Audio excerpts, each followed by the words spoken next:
찬양 드리겠습니다. 찬송가 27장 빛나고 높은 보좌와 찬양 드리겠습니다.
찬송가 455장 찬양 드리겠습니다.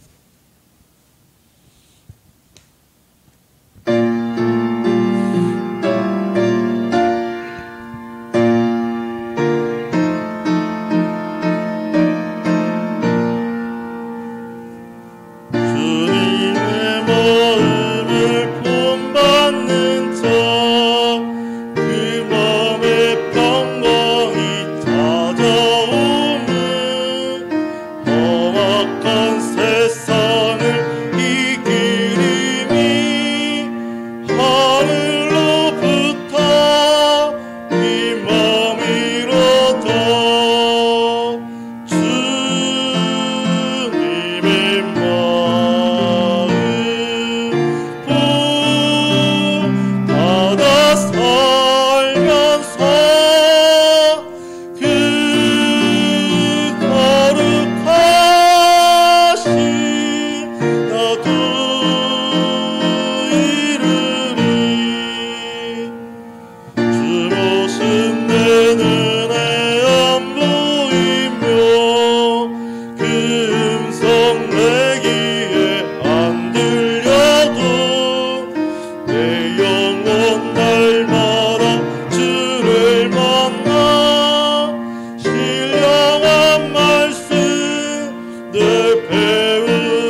합니다. 주 예수 세상에 다시 오시 그날의 무성도 번거하여 주님의 빛나는 그 형상을 함께 보며 주 찬양하리.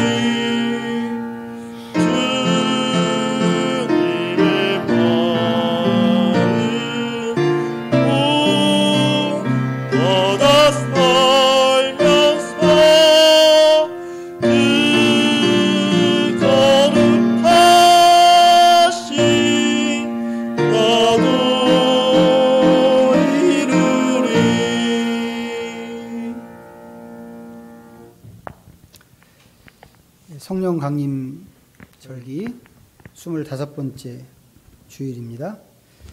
왕이신 그리스도의 주일이라고도 하는데 우리 왕 되신 예수님을 경배하는 예배로 나아가도록 하겠습니다. 다 같이 묵상으로 기도합니다.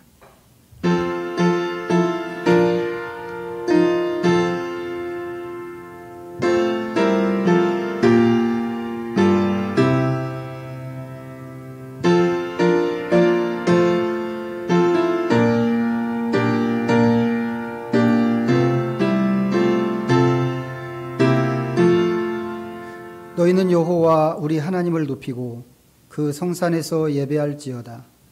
여호와 우리 하나님은 거룩하심이로다. 아멘. 전능하신 하나님 감사합니다.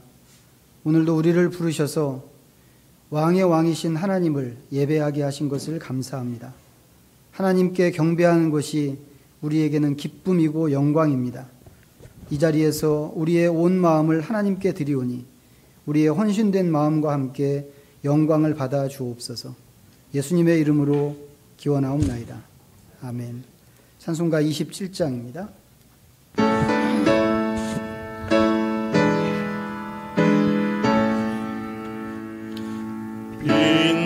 빛나고 높은 보좌와 그 위에 앉으신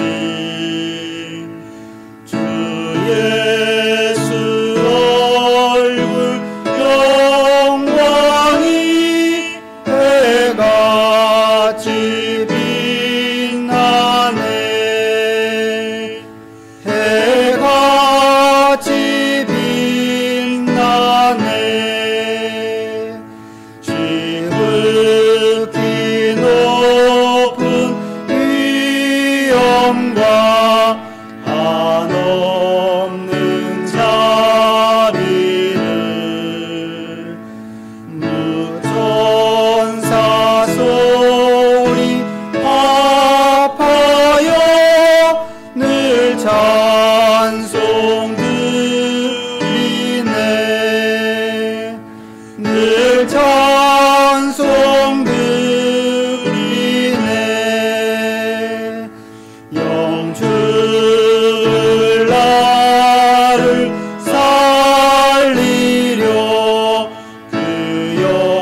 참여의 기도를 드리겠습니다. 사랑의 하나님 아버지, 하나님의 거룩하심 앞에서 우리의 죄를 돌아봅니다. 내면 깊은 곳에 있는 우리의 죄로 인해 우리 마음은 부패해 있고 그 마음의 다스림 아래 있는 우리의 삶은 곤고하기 짝이 없습니다. 그러나 우리는 죄에 무감각하여 그 형벌을 두려워할 줄 모르고 그 악한 본성에 끌려가는 우리의 모습은 도살장으로 가는 송아지와 같습니다.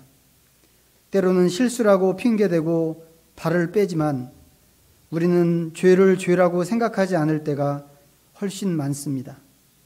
우리의 죄된 상상으로부터 죄의 구체적인 실상까지 저희가 저지르는 모든 악을 조목조목 거명하실 때 죽음과 파멸로 떨어지는 우리를 불쌍히 여겨 주시옵소서. 우리의 이기심은 이웃을 넘어뜨리고 우리의 욕망은 공동체를 부패하게 합니다. 우리의 분노는 하나님의 나라를 무너뜨리고 우리의 조절되지 않은 감정은 사탄에게 기회를 내줍니다. 때로는 자기 연민 때문에 주님을 따르지 못하지만 때로는 다른 사람을 탓하는 고쳐지지 않는 우리의 습관 때문에 온전하게 서지 못합니다. 우리에게 있는 미움과 분열을 용서하시고 하나님의 눈으로 더 멀리까지 보지 못하는 우리의 무지한 게으름을 용서하여 주옵소서. 부정에서 일어나 거룩함으로 나가지 못하는 것을 용서하시고 나태한 방식에 묶여서 영적인 근면함으로 나가지 못하는 것을 또 용서하시고 치열하게 전개되는 영적인 전쟁에서 하나님의 군사로 나가지 못하는 우리의 영적인 무지함을 용서하여 주옵소서. 이 시간 단지 구하오니 사유하시는 하나님의 은혜로 저희를 받아주시고 거룩하게 하시는 영광의 광채를 비추셔서 하나님의 영광스러운 부르심으로 회복되어 나가도록 저희를 붙들어 주시옵소서. 이제 이 시간 우리와 하나님만이 아는 죄를 주님 앞에 정직하게 고백하며 나가겠습니다.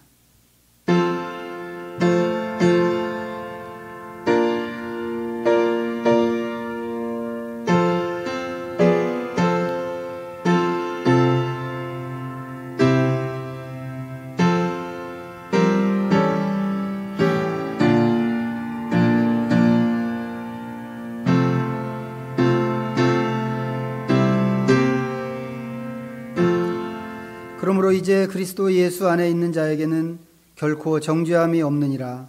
아멘. 사도신경으로 우리의 믿음을 함께 고백합니다. 전능하사 천지를 만드신 하나님 아버지를 내가 믿사오며 그 외아들 우리 주 예수 그리스도를 믿사오니 이는 성령으로 잉태하사 동정녀 마리아에게 나시고 본디오 빌라도에게 고난을 받으사 십자가에 못 박혀 죽으시고 장사한 지 사흘 만에 죽은 자 가운데서 다시 살아나시며 하늘에 오르사 전능하신 하나님 우편에 앉아 계시다가 저리로서 산자와 죽은 자를 심판하러 오시리라. 성령을 믿사오며 거룩한 공예와 성도가 서로 교통하는 것과 죄를 사하여 주시는 것과 몸이 다시 사는 것과 영원히 사는 것을 믿사옵나이다. 아멘. 찬송가 455장을 함께 찬양하시겠습니다.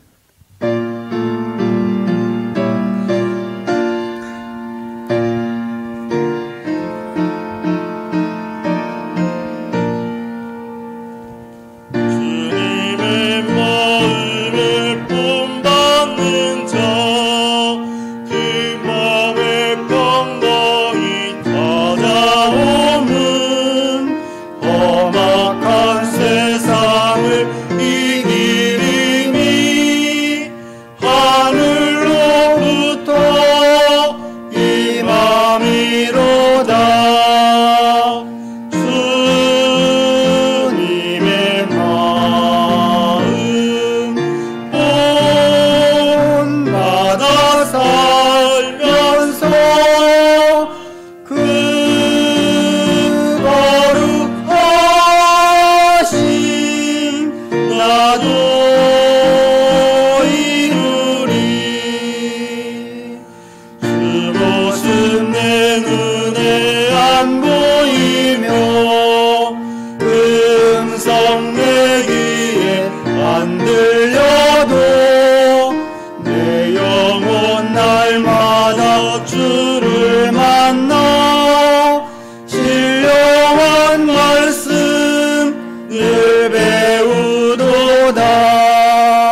그날의 무성도 변화하여 주님의 빛나는 그 영상을 다 함께 보며 주 찬양하리.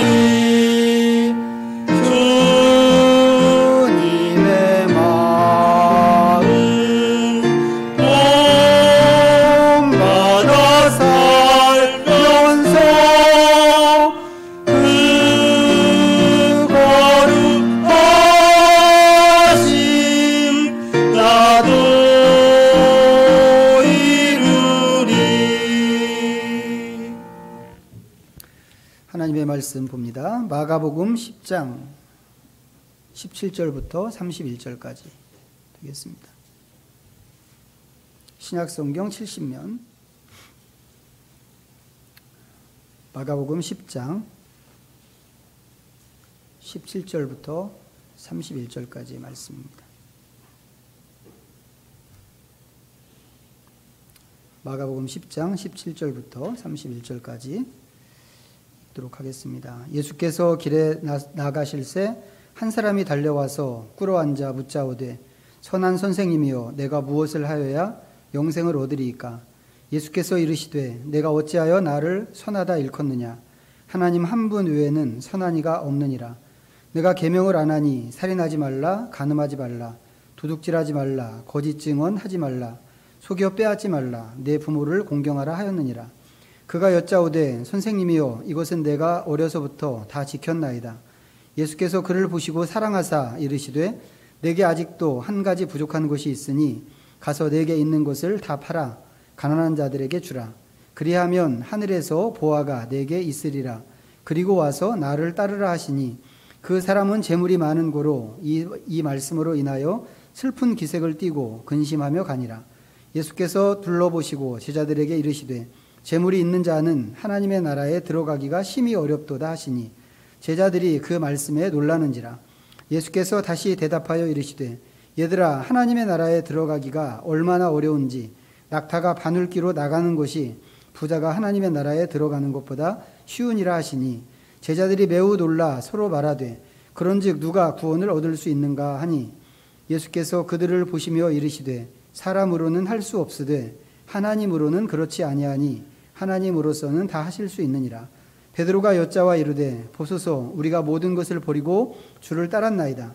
예수께서 이르시되 내가 진실로 너희에게 이르노니 나와 복음을 위하여 집이나 형제나 자매나 어머니나 아버지나 자식이나 전토를 벌인 자는 현세에 있어 집과 형제와 자매와 어머니와 자식과 전토를 100배나 받되 박해를 겸하여 받고 내세에 영생을 받지 못할 자가 없느니라.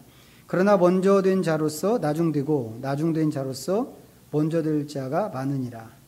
아멘. 31절까지 봤습니다.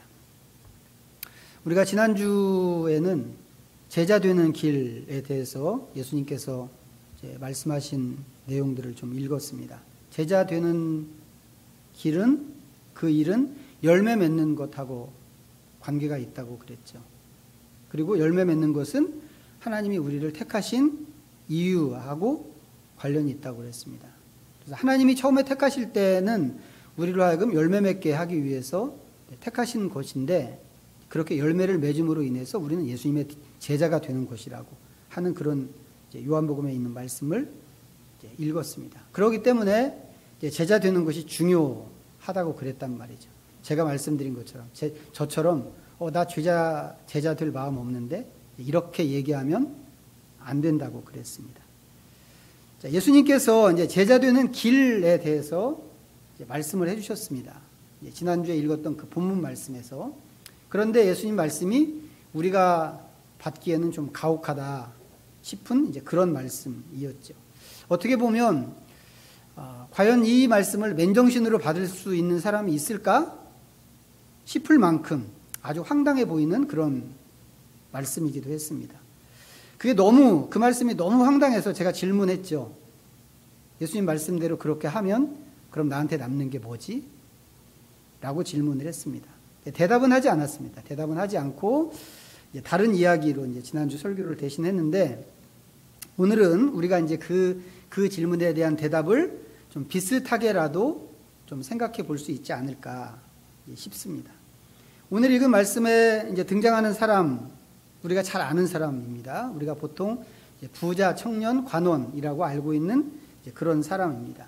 굉장히 유명하기도 하고, 우리한테, 우리 기독교인들한테 굉장히 유명하기도 하고, 또 대단한 사람이기도 합니다.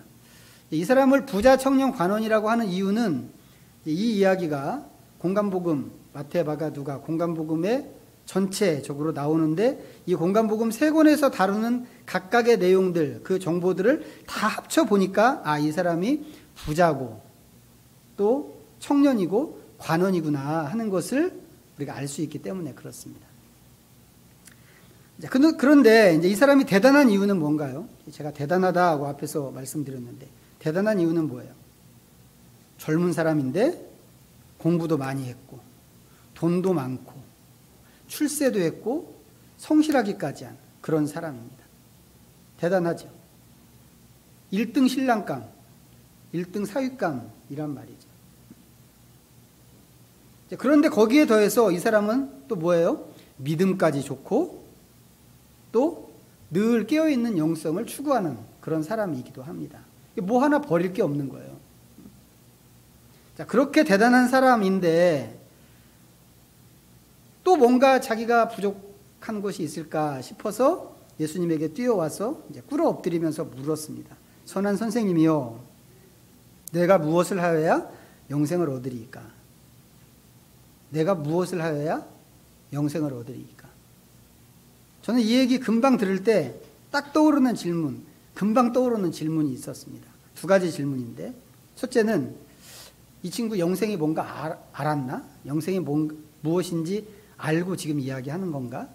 하는 질문이 먼저 하나 떠올랐고, 또 하나는 영생이라고 하는 것이 과연 여기 이 사람, 이 젊은이가 이야기하는 것처럼 우리가 무엇을 해서 얻을 수 있는 것인가 하는 그런 질문이 또 하나 생겼습니다. 사실 이 제가 생각한 이 2가지 질문은 굉장히 중요한 질문입니다. 이 청년한테도 중요하고 또 이 자리에 있는 우리한테도 또 중요한 질문입니다. 그래서 우리도 똑같이 한 번씩은 좀 확인하고 스스로를 향해서 좀 물어봐야 하는 그런 질문이기도 합니다. 나는 영생이 뭔가를 알고 있는가? 여러분 알고 계세요? 영생이 무엇인지? 또 영생은 어떻게 해서 얻어지는 것인가? 예수님께서 이 청년에게 답을 주셨습니다. 21절이죠. 21절. 예수께서 그를 보시고 사랑하사 이르시되 내게 아직도 한 가지 부족한 것이 있으니 가서 내게 있는 것을 다 팔아 가난한 자들에게 주라. 그리하면 하늘에서 보화가 내게 있으리라. 그리고 와서 나를 따르라 하시니. 일단 지금 읽은 이 21절 이 말씀은 지난주에 주셨던 말씀의 구체적인 적용이라고 할 수 있습니다. 그때 예수님께서 뭐라고 말씀하셨어요? 이렇게 하지 않으면, 이렇게 하지 않으면 아무도 내 제자가 될 수 없어 라고 3번 말씀하셨단 말이에요. 3번. 그런데 그때 3번째 하신 말씀이 이거였습니다. 너희 중에 누구든지 자기의 모든 소유를 버리지 아니하면 능히 내 제자가 되지 못하리라. 근데 이 말씀이, 이 3번째로 주신 이 말씀이 너무 무지막지한 말씀처럼 보였단 말이에요. 뭐 다른 말씀도 마찬가지지만 너무 무지막지한 요구처럼 보여서 우리 안에 이런 생각이 은근히 있을 수 있습니다. 에이, 설마 하나님이 진짜로 그러시겠어? 그런 마음이 우리 안에 있을 수 있는데 예수님께서 이 청년에게 진짜로 그렇게 말씀하셨단 말이죠. 너한테 있는 것을 다 팔아서 가난한 자들에게 주고 그리고 와서 나를 따라라. 제자가 되는 것은 출퇴근하면서 될 수 있는 게 아니라고 그랬죠. 집을 떠나서 선생님과 완전히 붙어 있어야 진짜 제자가 될 수 있는 일이라고 그랬습니다. 왜 그런가 하면 정보나 그냥 간단한 기술을 익히는 게 아니고 선생님의 정신과 철학을 포함해서 선생님이 가진 모든 것을 전수받아야 하는 그런 일이기 때문에 그렇습니다. 그래서 집을 떠나야 됩니다. 아주 선생님 옆에 딱 붙어서 함께 지내야만 제자가 될 수 있다고 그랬습니다. 오늘 본문에서 나를 따르라 이렇게 말씀하시는 것은 바로 이제 그런 것이죠. 제자로 들어와서 나와 함께 살자 라고 하는 그런 뜻. 모든 소유를 버리지 않으면 제자가 될 수 없다고 하는 것을 말씀하셨는데, 이 청년한테는 너 그렇게 다 버리고, 실제로 다 버리고 제자로 들어와라 라고 초대하시는 것입니다. 축복이죠. 축복인가요? 축복 맞나요? 축복입니다. 그런데 결과적으로 볼 때 이 청년은 예수님의 그런 초대를 거절하고 떠나버렸습니다. 이유는 뭐예요? 예수님을 떠난 이유가 재물이 너무 많아서입니다. 그 사람이 재물이 많은 고로 이 말씀으로 인하여 슬픈 기색을 띠고 근심하며 가니라. 여러분, 이 젊은 친구가 근심하면서 나는 갈래 이렇게 결정할 때 그냥 결정했겠어요? 그냥? 절대 그러지 않았을 거란 말이죠. 오히려 아주 곰곰이 따져봤을 것 같아요. 뭘 따져봤을까요? 자기 재산 다 털어서 가난한 사람들에게 나눠주고 예수님을 따른다고 할 때, 그러면 나한테 남는 게 뭘까? 이거 따져봤을 거란 말이죠. 지난 주일날 제가 던졌던 질문. 그럼 나한테 남는 게 뭘까?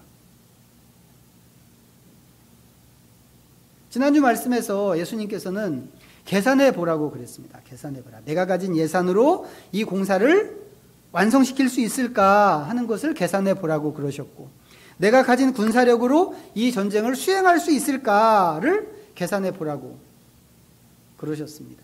예수님 말씀의 의도는 이거죠. 제자가 되는데 드는 비용을 끝까지 지불할 수 있을까를 계산해 봐라. 이거 말씀하신 겁니다. 하지만 이 친구는 그것과 함께 그렇게 해서 남는 게 무엇인가 하는 것도 계산했을 거라는 말이죠. 제가 물었던 질문은 그런 의미에서 제 질문만이 아닌 거죠. 이 친구의 질문이기도 하고 어떻게 보면 제자로 초청받는 모든 사람의 질문이기도 합니다. 예수님의 제자가 된다고 하는 것은 정말 굉장한 대가를 지불해야 되는 그런 일이기 때문에 어떤 사람이든지 자기 나름대로의 손익계산서를 써봐야 한단 말이죠. 써보도록 되어 있습니다. 예수님의 요구가 너무 엄청난 것이어서. 이 청년도 그렇게 손실과 이익을 계산해 보고 나서 예수님을 떠나기로 결정한 것이었습니다. 예수님을 따라다님으로 인해서 얻게 되는 것에 비해서 투자금이 너무 크다. 이렇게 생각한 거죠. 지난주에 제가 이제 질문할 때, 그러면 나한테 무엇이 남는가? 그럼 나한테 남는 게 뭔데? 라고 질문할 때 제가 제일 많이 걱정한 것이 바로 이 부분입니다. 과연 사람들은 예수님의 요구대로 헌신할 수 있을까? 헌신한다고 할 때 그렇게 해서 얻는 것에 대해서 사람들은 만족할까? 만족할 수 있을까? 사람들은 자기가 믿는 그 믿음의 결과로 얻게 되는 것을 얼마짜리라고 생각할까? 저는 이런 것들이 되게 걱정되었습니다. 여러분은 어떻게 생각하세요?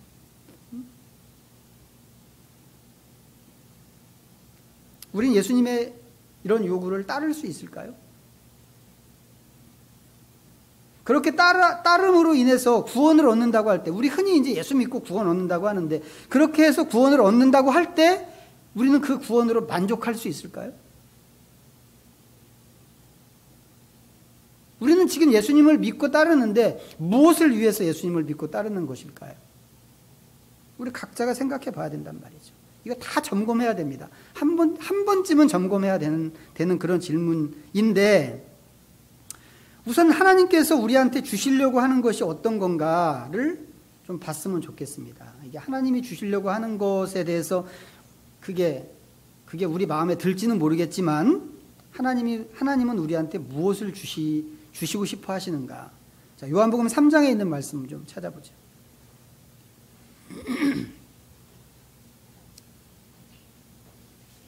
(146면입니다)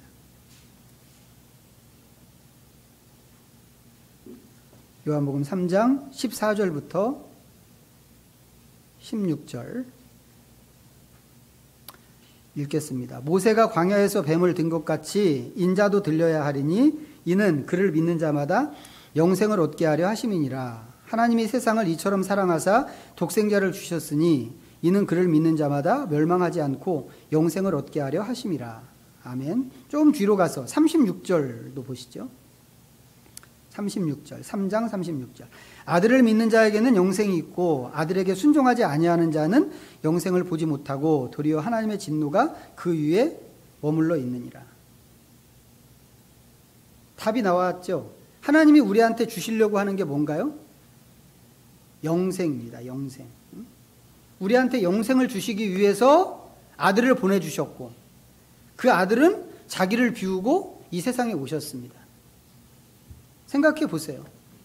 이건 좀 우리식의 관점이기는 한데 이 세상에서 자식보다 귀한 것이 있다면 뭐가 있을까요? 자식보다 소중한 것, 자식보다 값진 것. 그런 거 있나요? 있기는 있나요? 그럼 없단 말이죠. 그런 거는 세상에 없습니다. 자식은 어느 정도로 귀하고 가치가 있느냐면 자식은 돈보다 귀하고 벼슬보다 귀하고 심지어는 내 목숨보다 귀합니다. 그게 자식이란 말이죠. 하나님한테 예수님은 이제 그런 아들이라는 거예요. 하나님께서 예수님을 아들이라고 이렇게 표현할 때는 이제 그런 내용이 들어있는 거란 말이죠. 그런데 하나님께서 그렇게 귀한 아들을 우리가 받을 영생과 맞바꾸셨다라고 하는 것입니다. 그러면 이 영생이 얼마나 귀하고 좋은 것인가? 우리는 잘 모를지 모르지만, 겨우 주시는 게 영생이야? 이렇게 할지 모르지만 이게 아들하고 하나님이 아들하고 맞바꾼 것이다 라고 생각하면 이 영생은 정말 귀하고 정말 좋은 것이겠구나 라고 이해할 수 있단 말이죠. 그런데 오늘 마가복음 본문에서 이 부자 청년이 예수님한테 와서 영생을 물어본 겁니다. 영생을. 내가 무엇을 하여야 영생을 얻을 수 있겠습니까? 번지수를 잘 잡은 건가요? 잘 잡았죠. 잘 잡았다고 생각합니다. 하나님한테는 아들하고 맞바꿀 만큼 소중하고 귀한 게 영생이니까 이 친구가 영생을 얻고 싶습니다 라고 한 것은 대단히 잘한 생각이란 말이죠. 근데 그 친구한테, 그 청년한테 예수님께서 영생 얻는 방법, 영생 얻는 길로 두 가지를 하라고 말씀하셨습니다. 하나는 십계명을 지키는 것이고 또 하나는 가진 것을 다 팔아서 가난한 자들에게 나눠주고 예수님을 쫓는 것이었습니다. 첫 번째 것은 쉬웠죠. 우리한테는 좀 어려운 일이지만 이 친구한테는 되게 쉬운 일이었던 것 같아요. 왜? 어렸을 때부터 해온 일이기 때문에. 예수님도 인정을 해주셨어요. 예수님이 보시는데 어떻게 보셨어요? 사랑하사, 그를 보시고 사랑하사 인정해 주셨단 말이죠. 네 말이 뻥이 아니구나. 거짓말 아니구나. 그래서 첫 번째 것은 쉽게 통과했습니다. 그런데 두 번째 것은 많이 어려웠습니다. 너무 어려워서 이 친구는 시험을 포기하고 돌아가기로 했습니다. 그 시험이 어려웠던 이유는 이 친구가 재물이 많은 사람이기 때문이다 라고 그랬습니다. 더 정직하게 말하면 뭐예요? 그 많은 재물을 포기할 수 없어서 떠나갔습니다. 앞에서 말씀드린 것처럼 이 청년은 예수님이 포기하라고 하신 자기의 전 재산과 그렇게 해서 얻게 되는 영생을 비교해서 계산해 봤겠죠. 계산했을 것입니다. 그렇게 하고 재물을 포기하는 것보다는, 재물을 포기하기보다는 영생을 포기하는 게 낫겠다라고 결정을 한 것입니다. 세속적인 방식으로 표현하면 뭐겠어요? 영생을 얻겠다고 왔는데 그 영생이 이렇게까지 비싼 물건일 거라고는 상상을 못했단 말이죠. 생각을 못한 것입니다. 그래서 사고 싶었던 영생을 포기하고 자기가 가진 많은 재물을 지키기로 했습니다. 저는 이 장면을 보면서 궁금한 게 뭐냐면 이 친구는 영생을 얼마짜리라고 생각하고 왔을까 하는 것입니다. 이건 어떻게 보면 경매에 입찰하는 거랑 비슷하다고 생각할 수 있는데 이 친구는 영생을 위해서 얼마까지 지불할 의향이 있었을까? 더 근본적으로는 이 친구는 영생을 뭐라고 생각했을까? 저는 이런 것들이 되게 궁금합니다. 여러분도 생각해 보세요. 나는 영생을 무엇이라고 생각하는가? 성경에 보면 영생이 무엇인지를 사전적으로 규정하는 장면이 나옵니다. 진술이 나오는데 요한복음 17장을 보겠습니다. 요한복음 17장.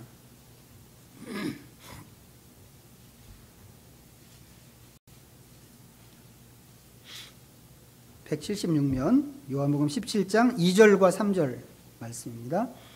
아버지께서 아들에게 주신 모든 사람에게 영생을 주게 하시려고 만민을 다스리는 권세를 아들에게 주셨음이로소이다. 영생은 곧 유일하신 참 하나님과 그가 보내신 자 예수 그리스도를 아는 것이니이다. 여기도 보면 하나님께서 예수님을 보내신 이유가 나오죠. 우리에게 영생을 주기 위해서라고 그렇게 나옵니다. 우리는 예수님을 믿음으로 구원을 얻는데 그 구원이 딴 거 아니고 멸망이나 죽음이 아닌 영생이란 말이죠. 그러니까 구원은 일단 구원은 죽어서 어디 좋은 곳에 가는 게 아닙니다. 전에도 여러 차례 말씀을 드렸고 제가 아주 틈만 나면 강조하고 싶은 이야기인데 기독교가 말하는 진짜 구원은 어디 가는 게 아니란 말이죠. 만약에 죽어서 어디 가는 것이 구원이라고 한다면 다른 종교하고 하나도 다를 게 없는 거죠. 다른 종교들도 다 그거 이야기하거든요. 좋은데 가야지. 우리까지 그렇게 한다면 그럼 기독교는 다른 종교하고 뭐가 다른가? 이제 이런 질문이 생길 수밖에 없는데 성경은 구원을 그런 식으로 이야기하지 않는다라고 하는 겁니다. 그러면 우리한테 구원은 무엇인가? 구원은 곧 영생이다라고 하는 겁니다. 구원과 영생이 같은 뜻인 거는 알고 계시죠? 이미 여러 차례 말씀을 드렸습니다. 오늘 우리가 처음에 봤던 마가복음 본문에서도 이 단어들이 같은 뜻으로 사용되고 있습니다. 처음에 청년이 와서 어떻게 하면 영생을 얻을 수 있겠습니까? 그랬더니 예수님이 하나님 나라에 그 영생을 하나님 나라에 들어가는 것이라고 또 표현하고 또 제자들은 구원 얻는 것이라고 표현하고 이게 다 섞여서 쓰인단 말이죠. 이게 왜 다 같은 뜻이기 때문에 그렇다고 하는 겁니다. 그러니까 우리가 여기서부터 오해가 없어야 합니다. 그런데 지금 읽은 이 요한복음 17장에 보니까 구원 혹은 영생은 뭐예요? 뭐라고 그랬습니까? 유일하신 참 하나님과 그가 보내신 자 예수 그리스도를 아는 것입니다. 이거 꼭 기억해야 된단 말이죠. 아주 우리 마음에다가 아주 그냥 돌에다가 새기는 것처럼 그렇게 새겼으면 좋겠어요. 영생은 유일하신 참 하나님과 그가 보내신 자 예수 그리스도를 아는 것입니다. 영생이 뭐라고요?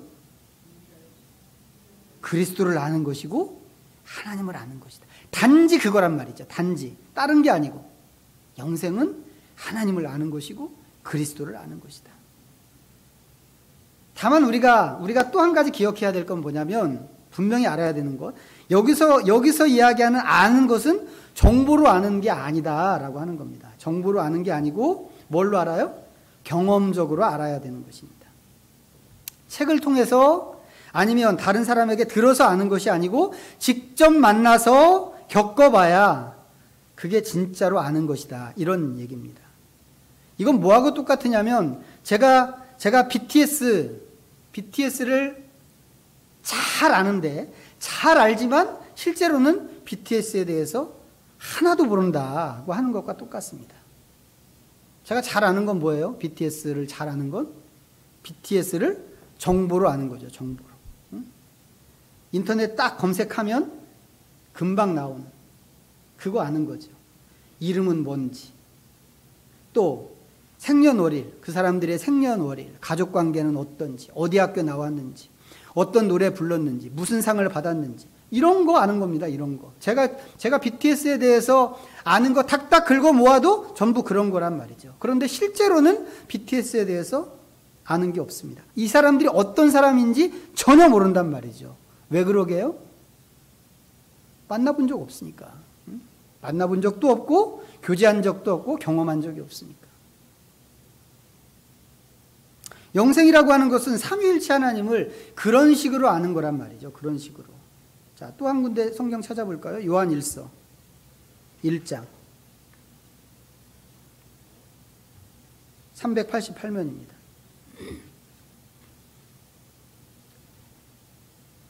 요한 1서 1장 1절부터 4절까지입니다. 태초부터 있는 생명의 말씀에 관하여는 우리가 들은 바요, 눈으로 본 바요, 자세히 보고 우리의 손으로 만진 바라. 이 생명이 나타나신 바 된지라. 이 영원한 생명을 우리가 보았고 증언하여 너희에게 전하노니 이는 아버지와 함께 계시다가 우리에게 나타내신 바 된 이시니라. 우리가 보고 들은 바를 너희에게도 전함은 너희로 우리와 사귐이 있게 하려 함이니 우리의 사귐은 아버지와 그의 아들 예수 그리스도와 더불어 누림이라. 우리가 이것을 쓰면 우리의 기쁨이 충만하게 하려 함이라. 자, 이 편지를 쓴 사람은 사도 요한이라고 이제 우리가 그렇게 보통 이제 알고 있습니다. 사도 요한은 예수님의 직속 제자지요. 가장 가까이 있던, 측근으로 있던 12명 속에 있던 직속 제자입니다. 예수님을 실제로 만났고 예수님을 따라다니면서 동고동락 했던 사람입니다. 예수님의 가르침을 직접 들었고 예수님이 하시는 모든 것을 눈으로 보기도 했습니다. 그러니까 여기서 예수님을 듣고 보고 만졌다 하고 말하는 게 거짓이나 과장이 아니죠. 이게 참말이란 말이죠. 참말인데 이게 참말이니까 요한은 그만큼 또 예수님을 잘 알았을 거라고 우리가 생각할 수 있습니다. 이에 비해서 이 편지를 받는 사람들은 요한하고는 좀 다릅니다. 이 사람들은 지금 읽은 이 구절에도 있는데 요한 같은 1세대 제자들에게 예수님을 전해 들은 사람들입니다. 그래도 우리보다 낫죠. 이 사람들은 1세대한테 받았으니까 우리는 몇 세대를 건너서 전해 들었지만 어쨌든 전해 들은 사람들입니다. 예수님을 직접 보지 못했고 듣지도 못했고 손으로 만지는 것은 더더욱 못했습니다. 1세대 제자들이 그런 사람들한테 자기들이 보고 들은 것을 전해줬다는 얘기입니다. 왜 전해줬는가 보니까 3절에 너희로 우리와 사귐이 있게 하려고 전해줬습니다. 이 이전에도 사귐이 있었어요. 근데 그 사귐은 어떤 거냐면 이 사도들은 자기들끼리 먼저 사귐을 갖고 있었을 것입니다. 예수님의 수하에서 같이 다니면서 같이 배우고 같이 먹고 자고 뭐 이렇게 했습니다. 그래서 그 제자들의 사귐은 관계적인 사귐이고 경험적인 사귐입니다. 이런 사귐이 있어야 그 안에 사귀는 사람들이 서로를 더 실제적으로 알게 된단 말이죠. 그리고 깊이 알 수 있습니다. 진짜를 알 수 있는 거죠. 이 사귐은 우선적으로 제자라고 하는 그 그룹에서 자기들끼리 갖는 그런 사귐이었을 것입니다. 그런데 실제 그 사귐을 딱 이렇게 뚜껑을 열고 보니까 그 속에는 자기들끼리만 갖는 그런 사귐이 아니었다는 거죠. 그 안에 제자 외에 또 다른 교제가 있었습니다. 그 안에 하나님 아버지가 계셨고 예수님이 계셨고 성령님도 계시는 겁니다. 그래서 이 사귐은 여기 성경에 있는 표현대로 아버지와 그의 아들 예수 그리스도와 더불어서 누리는 그런 사귐입니다. 제자들 그룹이 그랬단 말이죠. 제자 그룹이. 근데 그 제자들이 다른 사람에게 복음을 전하는 겁니다. 전하는 이유는 아까 말씀드린 것처럼 복음을 듣는 사람들이 삼위 하나님과 더불어서 누리는 그 사귐 안에 들어오게 하려고 복음을 전하는 겁니다.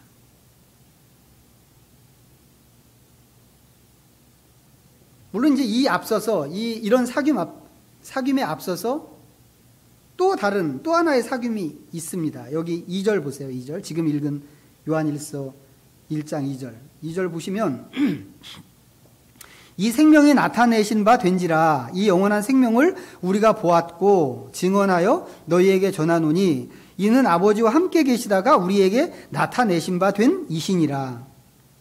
제자들이 이 제자들은 자기들이 경험한 영원한 생명, 그 영원한 생명을 다음 세대에게 전해 주었습니다. 이 영원한 생명이 누군가요? 예수님이란 말이죠. 예수님. 근데 그 예수님은 어떤 분이에요? 아버지와 함께 계시다가 우리에게 나타내신 바 된 그분이란 말이죠. 영원한 생명. 예수님은 이 세상에 오시기 전에 하나님 아버지와 함께 계셨던 그런 분이십니다. 함께 계셨다고 하는 것이 무슨 말이에요? 관계하고 경험했다는 뜻이란 말이죠. 사귐을 가졌다고 하는 그런 뜻입니다. 그러니까 순서가 이렇게 되는 거죠. 제일 처음에 삼위일체 하나님이 계시는 겁니다. 성부, 성자, 성령. 삼위일체 하나님이 함께 계시면서 사귐을 가지셨습니다. 그런데 그 사귐은 어떤 사귐이에요? 서로 안에 내주하는 사귐입니다. 여기 성부 하나님, 성자 예수님, 성령 하나님이 다 따로따로 이렇게 우리가 만나듯이 그렇게 만나서 교제하는 그런 사귐이 아니라 서로 안에 내주하는 그런 사귐입니다. 내가 너 안에, 너가 내 안에. 이런 식으로. 아버지 안에 아들이, 아들 안에 아버지가 라고 하는 식으로 그렇게 서로 안에 내주하는 그런 사귐이란 말이죠. 그러니까 삼위 하나님은 서로에 대해서 누구보다도 잘 아시겠죠. 이름이 뭐더라? 생일이 언제더라? 이런 식으로 아는 게 아니라 그 각각의 위격에 대해서 아주 빠삭하게 알고 계실 거란 말이죠. 아주 속속들이 알 수밖에 없습니다. 서로 안에 내주하시니까. 삼위로 계시지만 하나다라고 하는 말 속에 그런 의미가 들어있는 거란 말이죠. 그러다가 성자 예수님이 세상에 오셨습니다. 그렇게 사귀다가 삼위 하나님 그렇게 사귀다가 이제 제 이격인 성자 예수님이 세상에 오셔서 제자들을 부르시고 제자들과 사귐을 가지셨습니다. 이 제자들은 어디로 초청된 거예요? 삼위 하나님의 그 사귐에 초청되어 들어간 거란 말이죠. 예수님과 사귀었다는 게 그런 것입니다. 그래서 이 제자들은 삼위 하나님과 함께 또 어울리고 함께 사귀게 된 것입니다. 그러니까 그 사귐으로 인해서 이 제자들은 하나님을 그만큼 잘 알게 됐단 말이죠. 어느 정도로 잘 알게 됐는가? 우리가 듣고 보고 만졌다고 할 만큼 잘 알게 됐습니다. 그런데 그렇게 하고 나서 이 제자들이 자기들이 아는 그것을 다른 사람에게 전해준 겁니다. 왜 전해줬다고요? 그 전해주는 소식을 듣는 사람들도 그 자기들이 갖고 있는 그 사귐에 들어와서 사귐을 함께 가지라고 이 복음을 전해줬습니다. 그렇게 하면 그 사귐에 또 새로 들어오는 사람들도 하나님을 그만큼 잘 알게 되겠죠. 실제로 알게 되겠죠. 교과서에 나오는 그런 얘기 말고 예수님은 하나님의 아들이에요. 이런 거 말고 하나님이 어떤 분인가, 그분의 성품과 그분의 정신과 그분이 하고 싶어하는 그 모든 것, 하나님의 꿈과 뭐 이런 것들을 다 알게 될 거라는 것이죠. 왜? 하나님과 사귀니까. 아까 요한복음을 읽고 영생이 무엇인가 이야기하다가 지금 여기까지 왔는데 요한복음 17장에 말하는 영생이 무엇인가 하면 바로 이렇게 사귀고 아는 것이란 말이죠. 누구를? 삼위 하나님을. 하나님께 나가서 우리가 그전에는 하나님께 나갈 수 없는 존재였습니다. 죄와 허물 때문에 나갈 수 없는 그런 우리들이었는데 이제 하나님께 나가서 그 하나님과 연합되고 그 하나님과 합일돼서 그 하나님을 완전하게 아는 것, 이것이 성경이 말하는 영생이라고 하는 겁니다. 그리고 하나님께서 우리에게 주시려고 하는 것이 바로 이거란 말이죠. 사람들은 그것을 좋다고 할지는 모르겠지만 하나님이 주시고 싶어 하셨던 것은 바로 그것입니다. 부자 청년이 그런 영생을 생각하고 왔는지는 모르겠는데 지금 말씀드렸던, 지금 설명한 이런 영생이라고 하면 그 영생의 값을 얼마나 먹이면 될까요? 이 영생을, 돈을 내고 이 영생을 산다고 생각한다면, 살 수 있다고 생각한다면, 여러분 어떠세요? 여러분 얼마까지 지불할 용의가 있으십니까?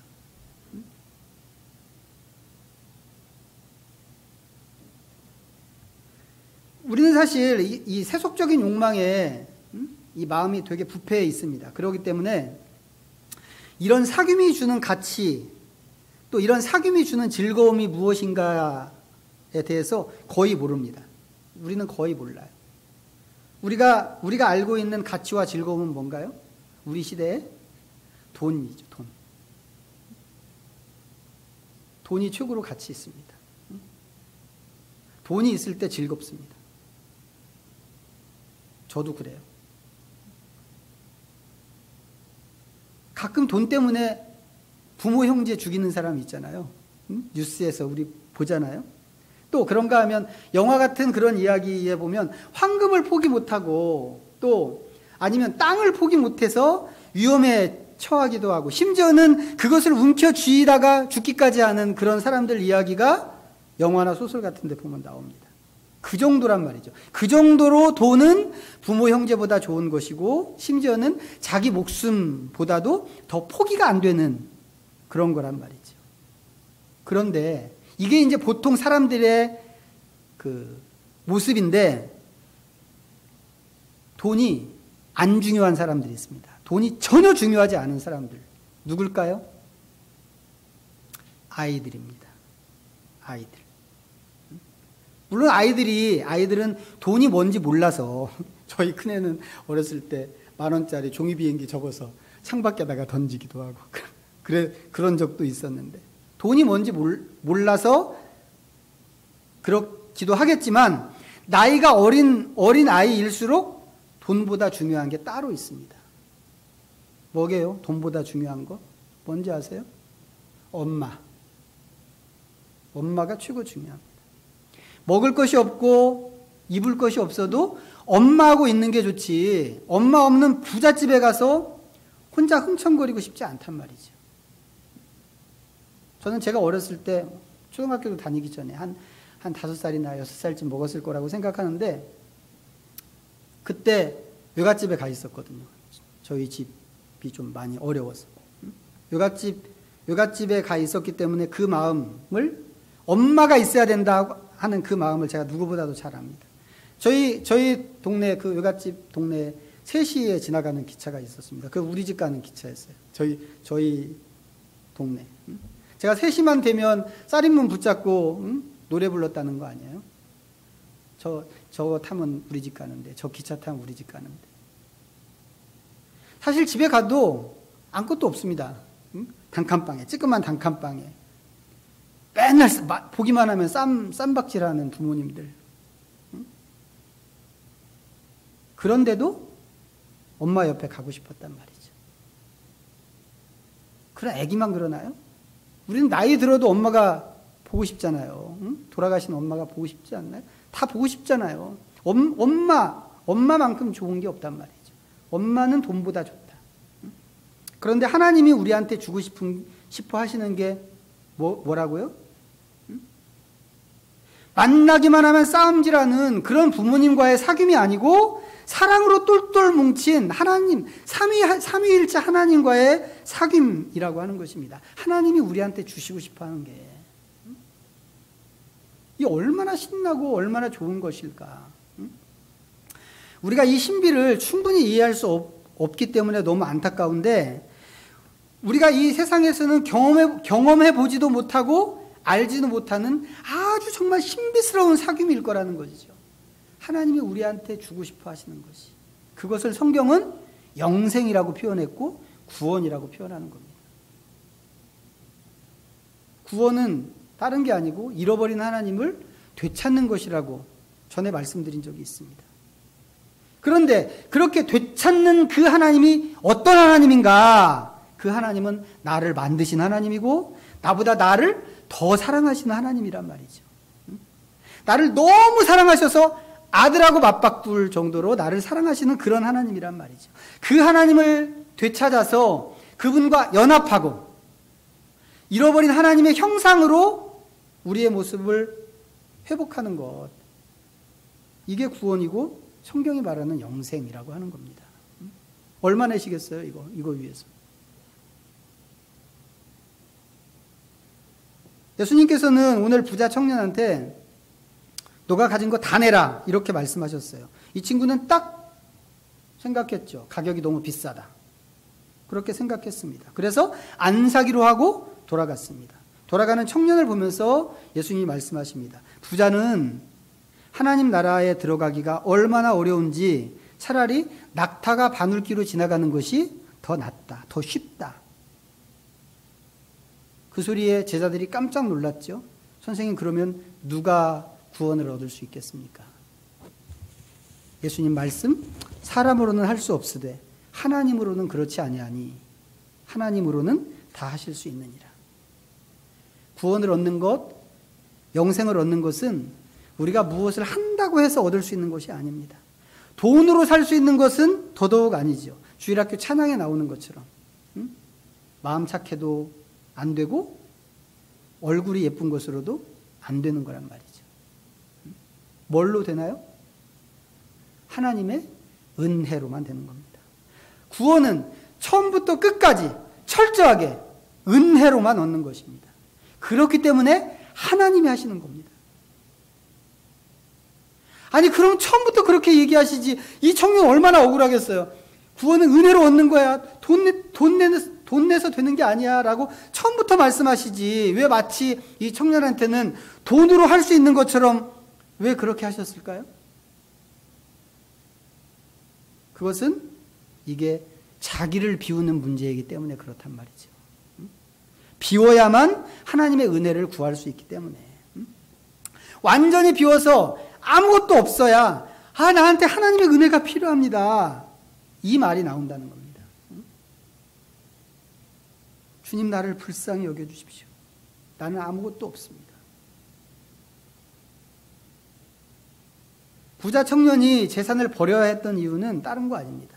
그 사람이 자기의 인생을 돈에 기대고 돈을 의지하는 사람이었기 때문에 그렇단 말이죠. 그게 너무 중요했기 때문에 이 사람은 그것을 포기할 수가 없었습니다. 어쩌면 이 청년은 그것을 포기하느니 차라리 죽는 게 낫다라고 생각했을 것 같습니다. 그리고 실제로 그것을 포기하느니 차라리 영생을 포기하는 게 낫겠다라고 생각을 했습니다. 이런 사람은 하나님의 은혜를 구할 수 없단 말이죠. 하나님의 은혜를 또 구할 수 없으니까 은혜로 들어가는 천국에 들어갈 수 없는 것입니다. 그런 의미에서 오늘 이 이야기는 우리가 처음에 읽었던 마가복음 이야기는 돈이나 재물에 관한 이야기가 아닙니다. 무슨 이야기예요? 자기를 비우는 이야기란 말이죠. 여기 끄트머리에, 이 본문 끄트머리에 나오잖아요. 예수님이 돈 얘기로 시작한 것 같은데 돈 얘기가 아니었어요. 제가 다시 읽어볼게요. 마가복음 10장에 있는 말씀 29절부터. 예수께서 이르시되 내가 진실로 너희에게 이르노니 나와 복음을 위하여 집이나 형제나 자매나 어머니나 아버지나 자식이나 전토를 벌인 자는, 버리는 얘기란 말이죠. 버리는 얘기.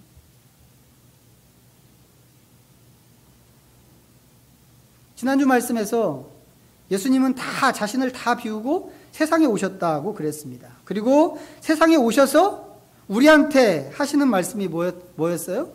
예수님이 하신 것처럼 너희들도 자기를 비워라 라고 그러셨습니다.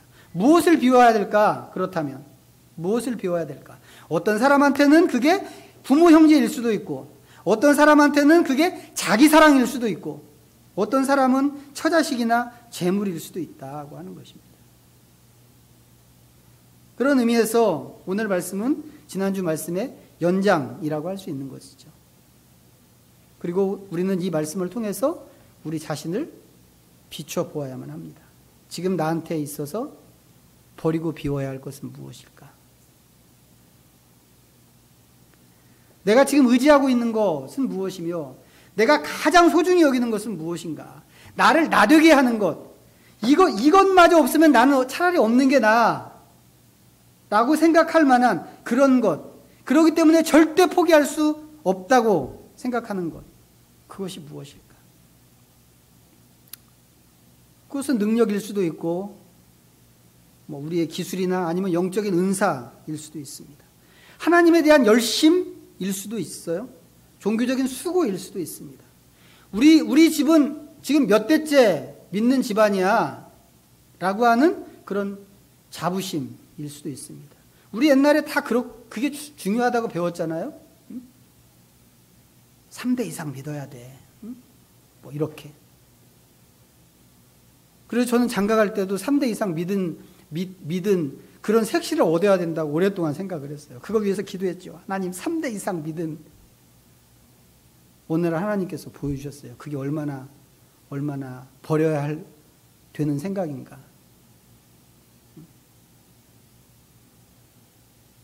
그런 자부심이 우리를 지배할 수 있단 말이죠. 하지만 그것이 무엇이든지 간에 나를 거기에 기대고 그것을 자랑하고 내 신분과 신념의 근거로 삼고 있다면 그것이 무엇이든지 간에 빨리 포기해야 된다 이거죠. 빨리 포기하고 비워서 스스로를 가난하게 만들어야 된다. 이게 성경이 말하는 영생, 아니면 하나님과의 만남, 하나님과의 연합을 방해하는 것이기 때문에 그렇습니다. 어떻게 비울까요? 비워야지. 그런다고 해서 비워지지 않잖아요. 어떻게 비울까요? 그래서 예수님이 모범을 보여주셨단 말이죠. 보라고. 우리에게 모범을 보여주신 예수님을 바라보면서 비우는 겁니다. 예수님은 여기까지 비우셨는데, 하나님이셨는데, 그분은 능력을 비우시고 그분은 영광을 비우셨는데, 이렇게 낮고 천한 자리까지 다 이 모든 오물을 뒤집어 쓰시기까지 하셨는데, 초대교회나 교부시대 때 성도들은 이 기간, 성탄절이 오기 전 이 기간을 그런 식으로 이해했다고 합니다.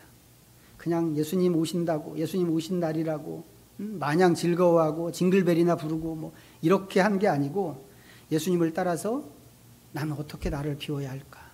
자기를 비우는 그 절기로 삼았다고 하는 것입니다.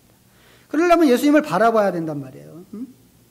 나 혼자 싸우면 실패하니까 예수님을 늘 바라보는데, 예수님을 바라보기 위해서 이분들이 이 기간 동안에 복음서를 또 열심히 읽고 예수님의 모습을 보면서 그것을 기도 제목으로 삼고, 예수님이 이렇게 하셨는데 하나님 나도 이렇게 하기를 원합니다. 그럼에도 불구하고 비워지지 않는 그런 부분들을 보면서 또 씨름하고, 그걸 보면서 주여 나를 불쌍히 여기소서. 나는 이게 안 됩니다. 나는 이 비우는 이게 안 됩니다. 주여 나를 불쌍히 여기소서. 라고 또 기도하고, 그걸 끊어내기 위해서 금식하고 씨름하고. 우리가 종종 초대교회로 돌아가자 이런 얘기 하잖아요. 근데 사실 생각해보면 구호만 있어요. 구호만. 초대교회로 돌아가자. 구호만 있고, 초대교회 뭘로 돌아가?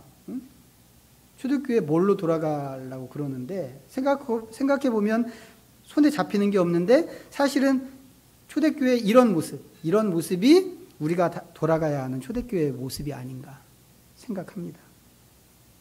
이제 다음 주일부터 대림절, 대강절이 시작되는데, 우리가 초대교회 성도들처럼 금식하자 이렇게까지는 아니지만, 이 기간 동안 성탄절이 될 때까지 이 기간을 이 비움의 관점으로 좀 바라볼 수 있으면 좋겠습니다. 그래서 예수님의 비우심을 좀 기억하고 감사하고 경배하고 하면서 나 자신도 어디서 무엇을 어떻게 비울 것인가를 살펴보는 그런 시간으로 좀 삼으면 좋겠다 생각합니다. 그렇게 함으로 인해서 이 삼위일체 하나님과의 실제적인 연합을 좀 경험하고, 또 그렇게 함으로 인해서 하나님 나라의 그 영생과 축복이 어떤 것인가 하는 것을 조금이라도 좀 우리가 우리의 삶에서 맛볼 수 있다면 그것이 이 기간을 보낼 수 있는 큰 축복이 아닐까 생각을 합니다. 기도하겠습니다. 이 시간 주신 말씀 우리 잠시 기억하면서 하나님 앞에 묵상으로 또 나가겠습니다.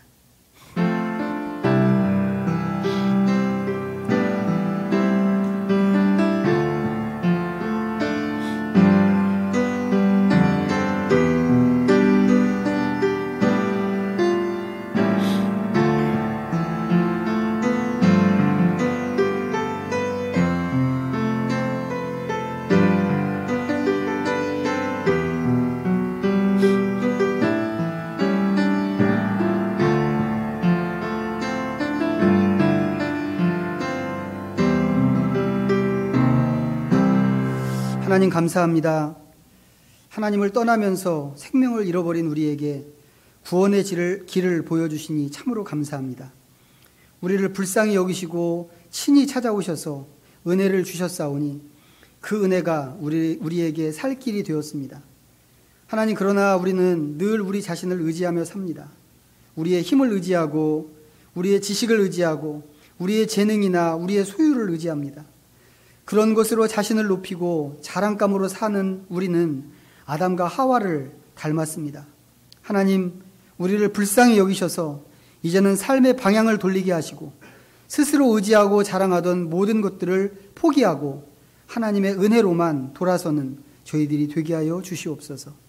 우리는 오직 하나님으로만 구원을 얻고 하나님으로만 영생을 얻는 것을 기억할 것입니다. 더 이상은 하나님 외에 다른 어떤 것도 의지하지 않을 것입니다. 이 다짐에 변함이 없도록 우리의 마음을 주장하시고 다스려 주시옵소서. 그리고 이 과정에서 하나님의 구원하시는 은혜가 더욱더 드러나게 하시고 하나님의 영광이 나타나게 하여 주시옵소서. 주님을 찬양하고 경배합니다. 예수님의 이름으로 기도하옵나이다. 아멘. 찬송가 634장 부르시면서 봉헌하겠습니다.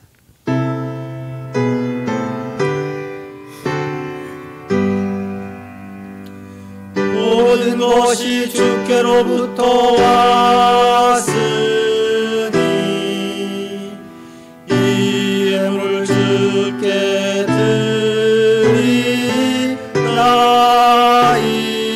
드리나이다. 아멘. 다시 한번 하나님의 은혜에 감사드립니다. 매일매일 순간순간 우리의 필요를 먼저 아시고 채워주시는 은혜가 참으로 크고 놀랍습니다. 그 은혜로 사는 저희들 지난 한 주도 하나님의 보살핌으로 살았음을 고백합니다.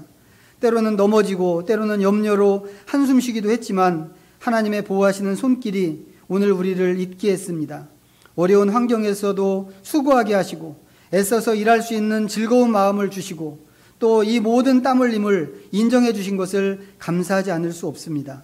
이 시간 감사로 하나님을 높이오니 우리의 드리는 것을 통해서 하나님의 뜻이 더욱더 이루어지게 하시고 하나님의 자비가 열방에 알려지게 하시고 더 많은 사람들이 하나님의 보호하시는 그늘 아래로 나아오게 하여 주시옵소서. 기온이 내려가면서 전염병은 더 창궐하고 모든 나라마다 고통당하는 사람들이 더 늘어가고 있습니다. 우리나라도 염려할 수밖에 없을 정도로 위험한 형편이 되었는데 온 국민이 스스로 조심하며 지혜를 모으게 하시고 일선에서 방역을 책임지는 이들이 오히려 소망을 가질 수 있도록 하나님께서 친히 우리의 울타리가 되어 주시옵소서. 우리의 새로운 한 주를 다시 하나님께 맡깁니다. 예수님의 이름으로 기도하옵나이다. 아멘. 마지막 찬양 드리겠습니다.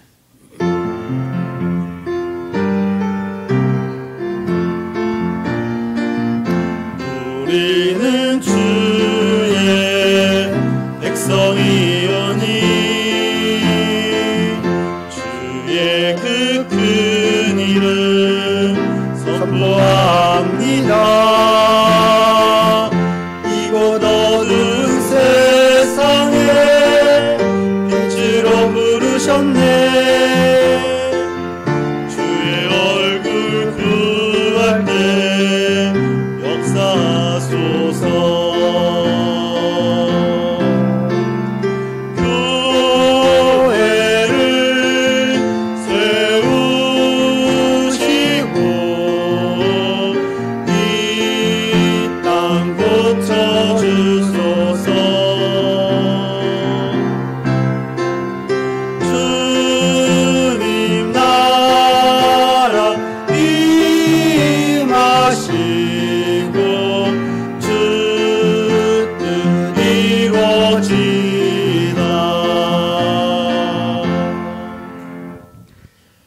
여호와는 내게 복을 주시고 너를 지키시기를 원하며 여호와는 그의 얼굴을 내게 비추사 은혜 베푸시기를 원하며 여호와는 그 얼굴을 내게로 향하여 드사 평강 주시기를 원하노라.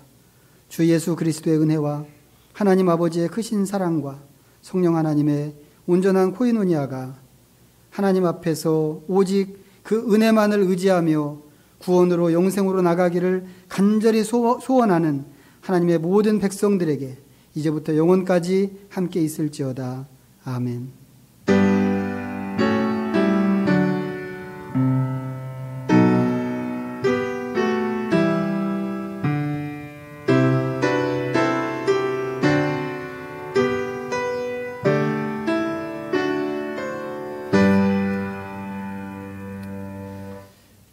예배를 마쳤습니다. 지금 이제 이 사회적 거리두기 1.5단계로 격상이 됐는데도 불구하고 너무 이제 환자들이 많이 생겨서 또다시 이제 더 상향 조정될 것 같은데, 하여튼 좀 많이 조심하시고 주의하셔서 지혜롭게 생활하시기를 바라겠습니다. 자, 개인 경건 아무리 강조해도 지나치지 않은 일이니까 성경 읽기 또 기도하기, 말씀으로 기도하기 열심히 좀 해주시기를 바라고요. 자, 말씀드린 것처럼 다음 주일부터 대강절이 시작되는데, 우리 작년에 대강절 기간 동안에 모여서 막 2시간 반 성경 읽었잖아요. 매일 모여서.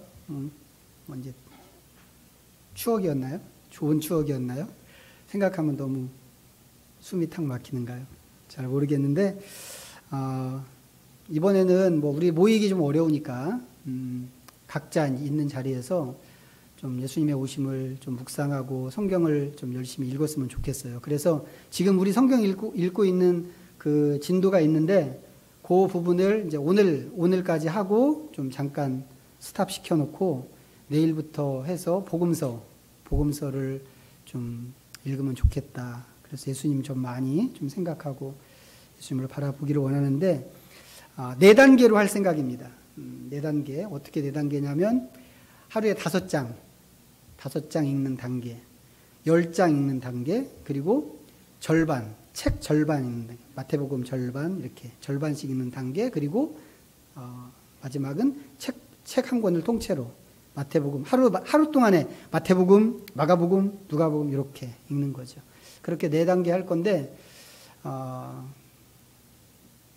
지금까지 하신 분들 중에는 이제 평일날만 하신 분, 그냥 매일 하신 분 이렇게 있는데, 요 기간 동안에는 매일 같이 좀 했으면 좋겠어요. 그래서 성탄절 지나고 주일까지 그렇게 한 4주 정도 그렇게 하면, 최소한으로 읽어도 복음서를 한 2번, 적게 읽으면 한 2번, 이제 많이 읽으면 많이, 이제 이렇게 읽게 될 건데, 각자 이제 하시던 것처럼 이렇게 각자 정한 분량대로 읽고 완독이라고 이렇게 하시면 됩니다.